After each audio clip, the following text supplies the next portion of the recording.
Deus os abençoe, em nome de nosso Senhor Jesus Cristo. Nesta hora estamos aqui para compartilhar das verdades escriturísticas da Palavra de Deus. Estamos trabalhando pela fé preciosa, pela fé apostólica.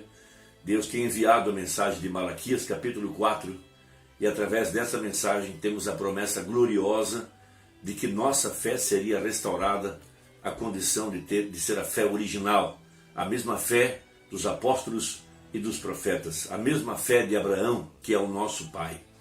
Nós sabemos que Abraão representa a verdadeira semente real.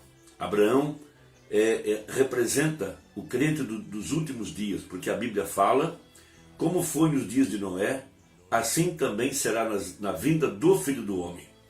Então nós sabemos que também, como foi nos dias de Ló, assim seria nos dias da vinda do Filho do Homem. Nós sabemos que Ló foi contemporâneo a Abraão, e Abraão recebeu Deus em pessoa, Deus em carne humana. Elohim, o grande El Shaddai, desceu em uma teofania, porém era uma teofania em forma humana, porque Abraão ofereceu a ele um novilho cevado, pão com manteiga. Veja, e Abraão lavou os pés do grande Elohim. Então não era apenas um espírito, era Deus em forma humana. E a Bíblia fala que esta mesma promessa aconteceria outra vez no tempo do fim, através do profeta de Malaquias capítulo 4, através do anjo de Apocalipse 10:7. E veja, Jesus disse, Abraão viu o meu dia e se alegrou. Então toda a semente real de Abraão, ela terá a mesma fé que Abraão teve, terá a mesma revelação que Abraão teve. Abraão olhou além daquela carne humana e ele viu a glória de Deus através daquela pele humana, daquele homem que apareceu para ele. Abraão não se confundiu, porque a Bíblia fala que Abraão o adorou. Ele disse, ouvi, mas agora vejo.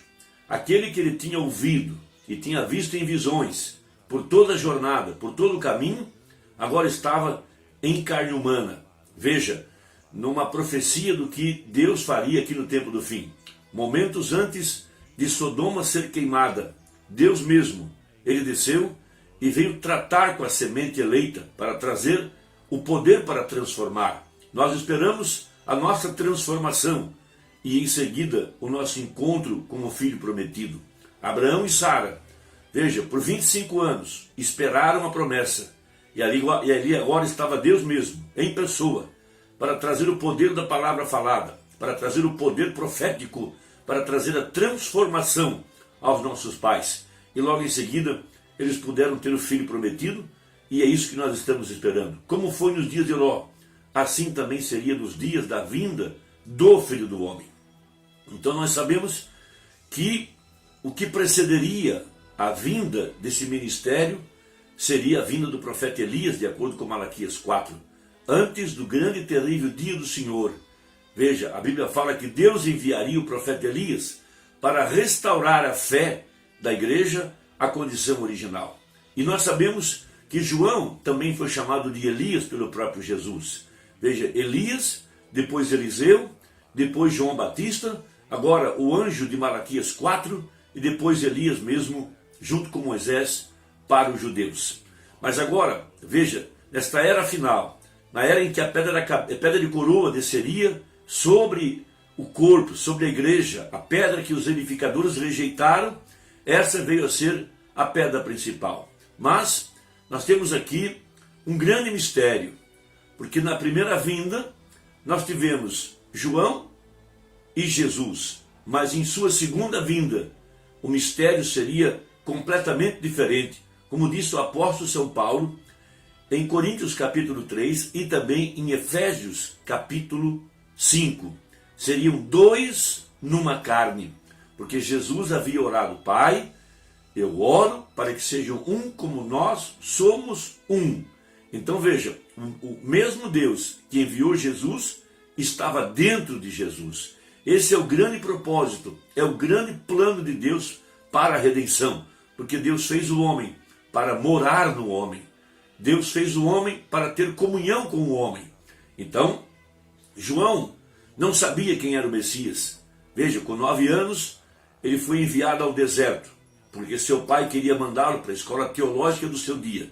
Mas o sacerdócio araônico terminaria nos dias de João Batista.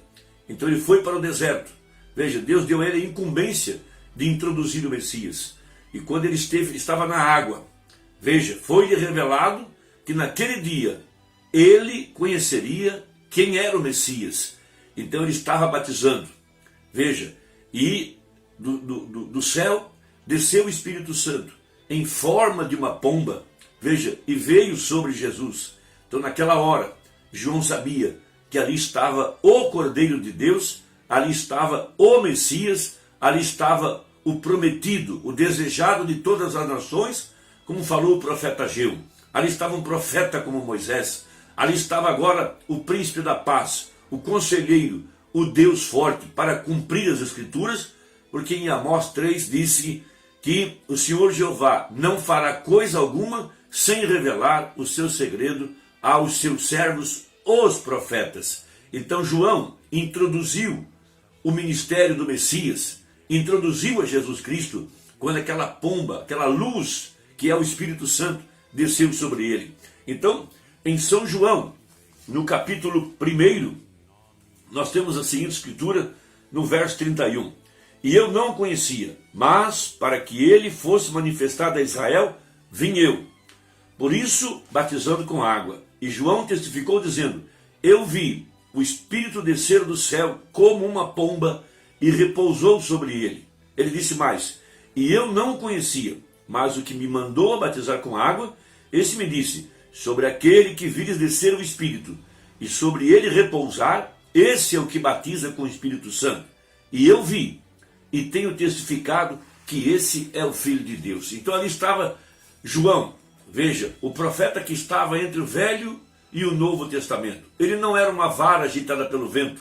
Ele não era um que estava vestido com vestes clericais, sacerdotais ou vestes reais. Ele estava vestido como todo profeta do Velho Testamento fez, com peles de animais. Porque ele seria aquele que introduziria o Messias, de acordo com Malaquias capítulo 3. Ali estava agora Jesus, o Emanuel, Deus conosco, o príncipe da paz e o Deus forte. Então a palavra veio ao profeta. A palavra veio ao profeta na água. E ali estava o profeta introduzindo o ministério do Messias. Esta mesma experiência se deu aqui no tempo do fim. Porque a palavra disse que isso aconteceria outra vez. Então, o profeta irmão Branda, o anjo de Malaquias 4, o anjo de Apocalipse 10:7, estava na água, batizando, quando do céu veio aquela gloriosa luz, o mesmo Espírito Santo, em forma de uma pomba. Por isso o profeta encerra o seu ministério, pregando a mensagem nas asas de uma pomba branca. Ele a pregou em 28 de 11 de 1965. Logo em seguida, ele partiria, para mostrar que ele sairia de cena e que a partir de então, Cristo, a palavra, o Espírito Santo, é quem cresceria diante da igreja. E nessa mensagem, ele mostra esse grande mistério de quando o Espírito veio sobre Jesus, para mostrar aqui no tempo do fim a mesma experiência. Veja, agora Jesus estava encarnado em seu profeta, de acordo com a profecia, nos dias da vinda do Filho do Homem. Então ele diz assim, nessa mensagem, nas asas de uma pomba branca, parágrafo 109. E João era o profeta, porque estava profetizado, veja, ele haveria de vir, o Messias, sim? Então, ao lado da montanha, quando uma discussão estava sendo levada a cabo, um grupo de sacerdotes pelos arredores comentando, veja, dizendo, estás tratando de dizer-nos que és profeta e metido aí nesse lodaçal? Veja, Deus tem uma forma de cegar os sábios e entendidos através do vaso que Deus escolhe, através do homem que Deus envia a mensagem. Deus escolhe o homem, Deus escolhe a sua sala de treinamento, Deus escolhe seu temperamento, seu caráter, sua forma, sua maneira de pregar. Veja, e com isso Deus cega o entendimento dos sábios e entendidos. E ali estava o anjo de Malaquias 3, ali estava a voz que clama no deserto, mas não puderam ver, porque estavam cegados pelo véu aonde aquela palavra estava escondida, porque Deus sempre está velado, Deus sempre está escondido, é Deus em simplicidade. Veja, então, metido nesse lodaçal, e diz-nos que a hora se aproxima quando o grande Jeová que ordenou esses sacrifícios, quando o grande Jeová que construiu esse templo, que veio ele mesmo e o vindicou na coluna de fogo, o dia virá em que o sacrifício diário será tirado. Veja, ele estava citando Daniel, estava citando a profecia de Daniel, que no meio da semana, 3 anos e meio, o sacrifício seria tirado. Ele estava João agora para introduzir o verdadeiro sacrifício, que seria feito uma única vez, para sempre, imaculado, o sangue do Cordeiro. Por isso ele mesmo estava vestido com uma pele de animal, para introduzir o Messias. Ele disse, virá um homem, e ele está entre vocês agora mesmo, e tirará o pecado. O sacerdote já estava desgostoso com ele. João olhou, agora, que é ele, o profeta. E aqui está a palavra. Aqui vem a palavra direitinho para onde está o profeta. Direto para a água. João disse, eis aqui o Cordeiro de Deus que tira o pecado do mundo. Veja, ali está ele. Esse é ele, Jesus. Agora João, o profeta, apresentando o Messias. Jesus nada disse, caminhou para a água, e posso imaginar aquela grande cena dentro da água. As duas maiores personagens sobre a terra. Deus, a palavra e seu profeta. Agora 113, vejam, a palavra vem ao profeta nessa dispensação da graça. Agora referindo-se ao nosso dia, na água. Ele diz, pensei que vocês o captariam. Na água, a primeira revelação da palavra foi na água. Agora vê você onde começou a noiva, a mensagem da luz da tarde? Na água. A palavra, a verdadeira palavra, sem mistura de credos, porém vem ao profeta na água, junto à água.